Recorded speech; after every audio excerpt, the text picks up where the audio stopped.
it's almost time to start taking down the holiday decorations, and along with that goes the Christmas tree. It used to be that people tossed their trees out by the garbage along with everything else, but that is now no longer. Last year in Duluth, it became illegal to haul your tree to the landfill, and in 1993, Superior and the rest of Wisconsin will see the same restrictions.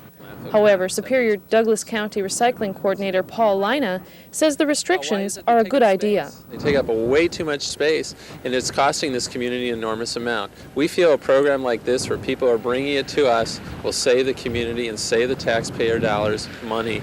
Because of these restrictions, Superior is following in Duluth's footsteps by offering a Christmas tree recycling program.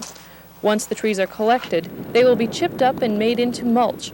But before you bring your tree in to be recycled, there are some preliminary things you need to take care of. Okay, all the trees must have all metal parts removed from them, including tinsel and any other ornaments, anything else. We won't be able to accept the trees because that will really create havoc in our chipper. Lina also wanted to stress that garbage haulers will not pick up trees at the curb.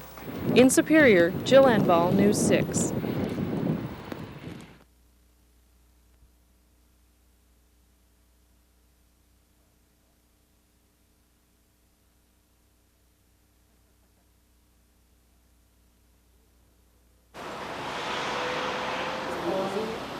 We're expecting a lot of people. Kevin LaJoy says he's prepared for a busy but long night of bartending. Under Wisconsin law, taverns can stay open all night on New Year's Eve, and bars like Schultz's in Superior plan to take full advantage of the extra hours.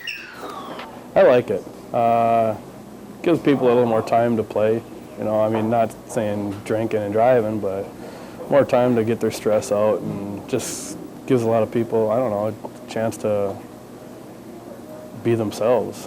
Even though the law entitles taverns to serve alcohol for 44 hours straight, LaJoy says it's also part of his job to make sure patrons can walk a straight line when they leave. And if they can't? We have pretty good bartenders here, and they all are good judge of characters and stuff when people are drinking. So we take drinks away all the time, and we try to call cabs, and, you know, if they don't have any money, you know, our bartenders will fend for it, they'll pay for it. But while it may mean more business for area taverns, critics contend that the lengthy hours may lead to binge drinking and more drunk drivers on the road. Earl Kerrigan, owner of Kerrigan's Bar in Superior, disagrees. When they know they can drink all night, there's no need to chug, you know, like on a last call situation. There's no need for it, so they don't do it. They just party smart. They're wising up. Superior Police Captain Richard Bakima says the all-night policy actually makes it easier to spot drunk drivers because police don't all leave the bars at one time. They're not all out there at once, and they don't have the camouflage of several hundred cars to hide with. If they're out there moving around singly or in smaller groups, they're easier to pick out than when there's several hundred at one time. Superior Police say it won't be hard to find them tonight. They plan to be out in full force with extra officers on the road.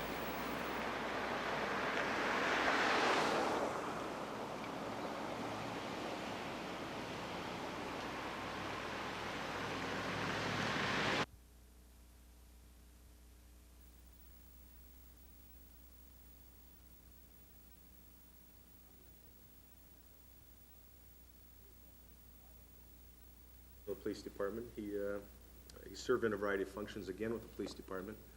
Bob will be in charge of...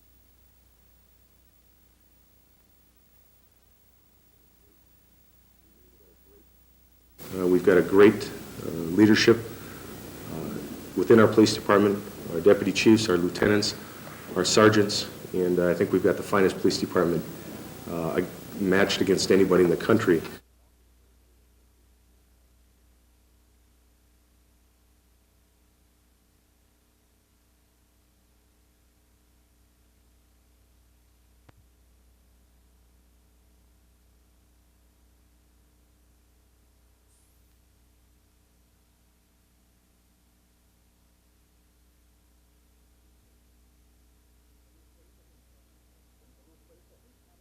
In Duluth, but it's at least as complex as Duluth. And how do we handle the recycling in the commercial? And right now they pay a proportionate share. I think you'll see some of that, but I think you're going to see more of a concern. Actually, you know, how we were able to do it is we've just become more efficient at everything we do. We have fewer employees. As employees retired, we didn't replace them. as and we negotiate some early retirements to eliminate positions. So we have about 10% fewer employees today than we had 5 years ago.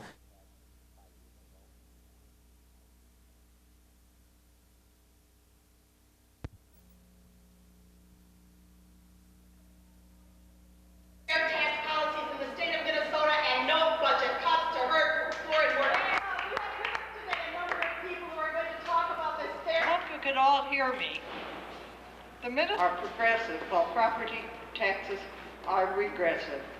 This would be fairness.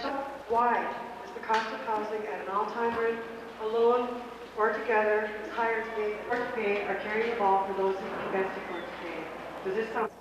We have had more than a decade of tax policies in this country that have resulted in a greater polarization of wealth than we've seen since World War II.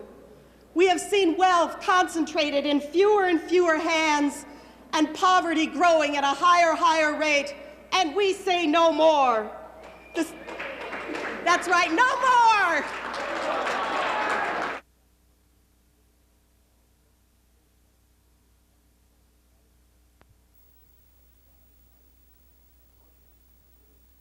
Northland is in a really special position to be able to influence this determining the direction of pastors and Mr. Massey was convicted under a law which didn't exist at the time of his offense.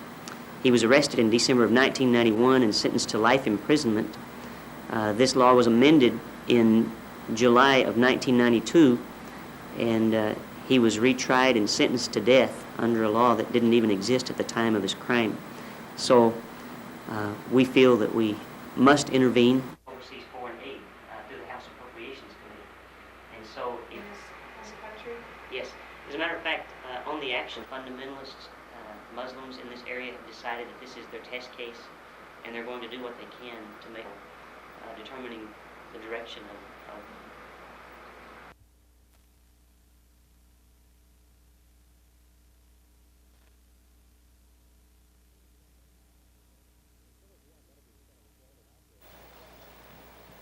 Miller-Dwan Medical Center is owned and operated by the City of Duluth via the hospital's board of directors, but a lawsuit against the hospital forced compliance with open meeting laws. I guess one of the things that we're just asking for is that, they obey the law.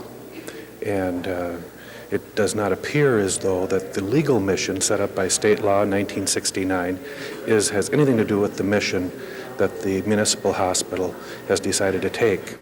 Miller-Dwan officials say they have complied with meeting laws even before the court ruling. Certainly in spirit, we've always had an open meeting policy. We've had representatives from the press. We've had interested employees from time to time. We've had other parties attend our board meetings, so that I don't see any change there. Armed with the court ruling, a group calling themselves the Miller Memorial Hospital Law Concerned Citizens Committee are demanding that the City Council take a closer look at Miller-Dwan. Councilors say the situation deserves attention. If truly the hospital as an organization is in violation of the open meeting law, as the court case said, then they're going to have to restructure themselves and come in compliance with that. As far as some of the other issues that the citizens organization has brought up, we have asked the administrative assistant and the city attorney to prepare a briefing for us.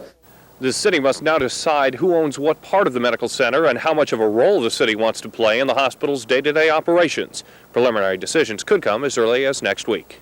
At City Hall, Derek Hines, News 6.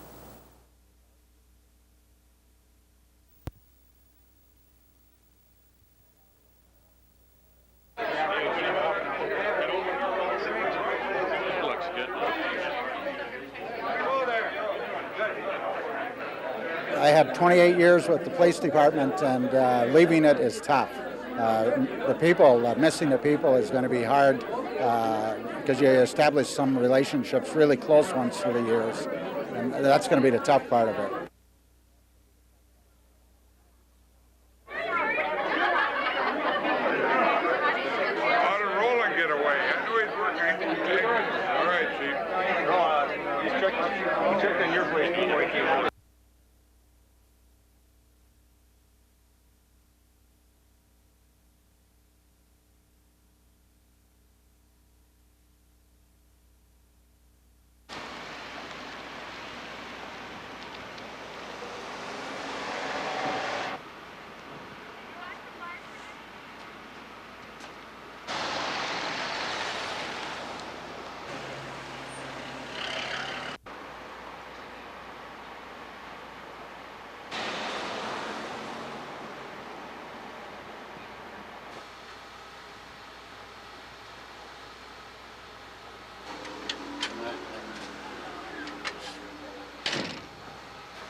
You can't pick up a newspaper or turn on the television Then I was locked up in a room and just beaten and beaten over and over. without seeing evidence of violence against women. Despite efforts to stop it, domestic abuse remains a pervasive problem in our society. And he came storming into the kitchen and said, and he was a huge man, and he said, "How many times do I have to tell you that in Minnesota, we do not call tennis shoes tenors?" And then he socked her in the face. Jo Sullivan has worked with battered women for the past 14 years. Today, she shared her stories of abuse with students at the Fond du Lac Community College in Cloquet, hoping to promote awareness of the problem. I think when we started our program 14 years ago, we were really naive to think that maybe we could make a real big difference and that in a couple of years we could, take care of this problem. In Minnesota alone last year, 132,000 cases of domestic assault were reported. Nearly 1/3 of all women have been victims of abuse, and nearly 11,000 women and their children were forced to seek shelter from their abuser. Experts say the issue boils down to accountability. It is about challenging the old stereotypes. It is about challenging disrespect towards women. It is about challenging what it is to be a man. It is about challenging men on and letting them know that it's not acceptable to be violent towards women. To the children of battered mothers and violent fathers, happy memories are a betrayal, a promise unkept, a lie. Children must also deal with the fallout of an abusive home or face the prospect of repeating the cycle of violence. A lot of the men that come into our program have witnessed abuse or have been abused as children. Sullivan is currently working with Iron Range schools to educate children on how to deal with an abusive home life. She says if the violence is to stop, it must begin with the young. In Cloquet, Amy Rutledge, News 6. You hear someone else's story, you recognize the steps.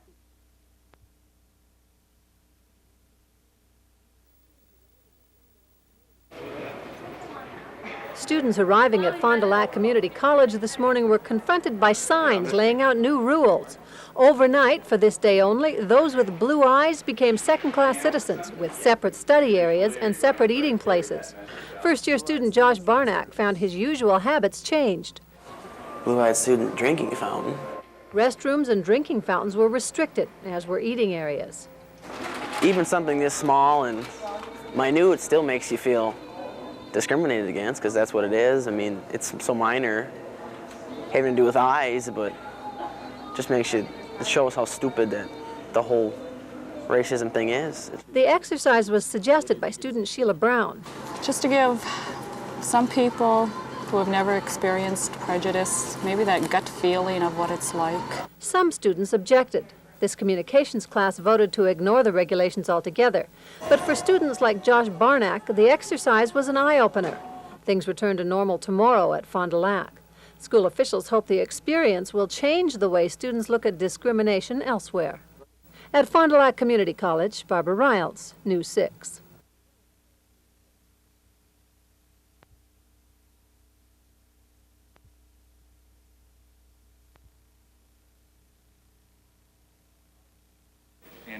Out into the future and what the strategic plans for each one of those, in fact, be referring to what we now think of as the nature as to where those capital dollars are going to go. The question then becomes, as the mini mills move into the flat rolled business and take a larger market share of the flat rolled business away from the integrated mills, what impact is that going to have on the Minnesota iron industry? I believe it's going to have a major negative impact, basis the way the product is produced today.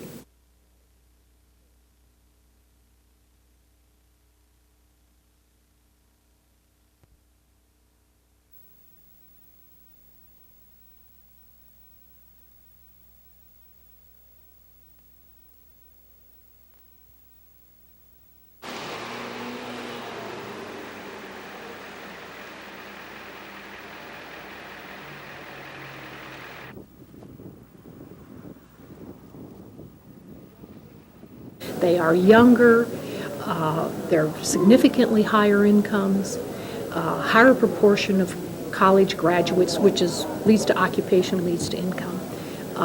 fewer people in poverty.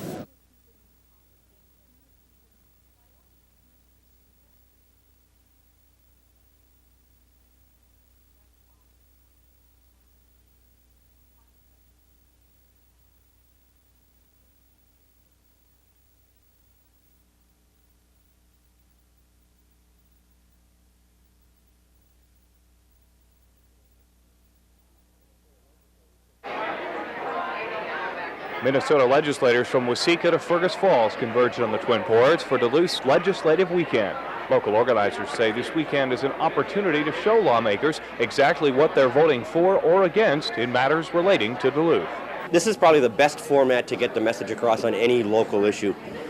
As you know, if you try to do it in St. Paul, you've got to try to catch a legislator here or there. You might get 30 seconds, you might get a minute.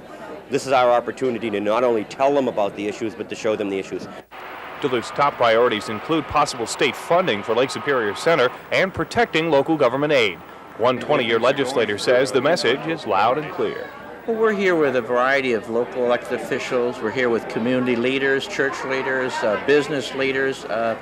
You wouldn't be able to get that mix of people in St. Paul. I don't know how you could get those people into St. Paul to tell your story.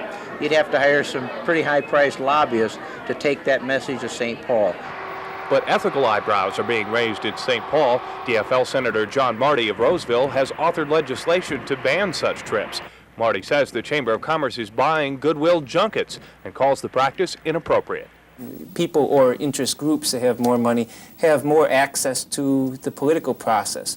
They spend money in ways that they think are going to help them politically. There's nothing wrong with that. From their point of view, simply from the whole system point of view, I don't think we want a system based that way. Marty's bill, which would prohibit any gifts from lobbyists or associations, could come to a vote next month. In Duluth, Derek Hines, News 6.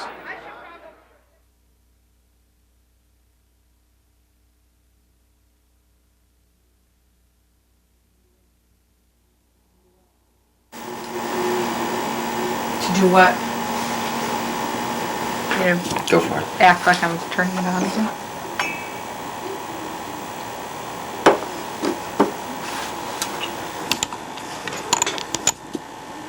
Sure. You know how long it takes to recharge? He's our clinical. Okay. And then I'm going to adjust the threshold.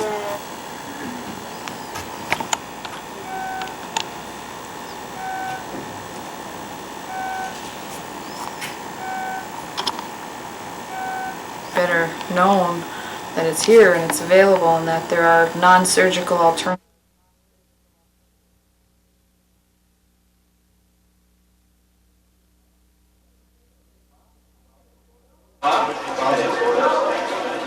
Like many of his peers, Corey Larson is struggling to pay for college. A senior in high school, he holds down a part-time job, has applied for scholarships and grants, but come next fall, still doesn't know if he'll have enough to foot the bill. Have you heard back from schools yet? Jerry Anderson, a counselor at Denfeld High School, says over 95% of the students received some sort of financial assistance last year. Still, even with help, many students find they lack the funds to attend a four-year school. You know, it's our goal to make college and tech schools available to everyone. That's our overall philosophy, that everyone should have the opportunity. And if we really mean what we say, then we better provide some financial means to accomplish that. Well, under a new bill modeled after a national program advocated by President Bill Clinton, more Minnesota teenagers may have the chance to go to college. It's called YouthWorks, and students will pay their way through school by painting houses, visiting nursing homes, or other types of community service. That's a really good idea because they get the opportunity to work with the community, plus they're making money for college that they can save up for, save the money that they make. Plus, they get the satisfaction of helping their community. If passed, the program will be the first of its kind, but it does carry a hefty price tag of $27 million. Not good in the wake of a $769 million budget shortfall this year. But advocates say investing in Minnesota's young people now will only save money in the future. In Duluth, Amy Rutledge, News 6.